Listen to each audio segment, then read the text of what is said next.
frustrated with Wix's limitations and ready to switch to HTML for more control.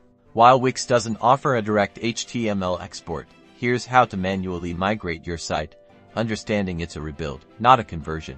First, accept that there's no easy one-click HTML download feature within Wix. The process involves meticulously recreating each element, so prioritize key sections first.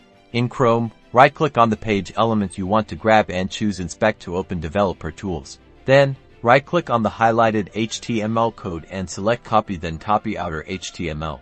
Paste the code into a text editor, save the file with a single quotes.html extension, and repeat for each section. Download all images and media by right-clicking on them and selecting Save Image as ... Update image paths in your HTML code to point to the downloaded images. Finally, upload all your HTML files and images to your web hosting server using an FTP client.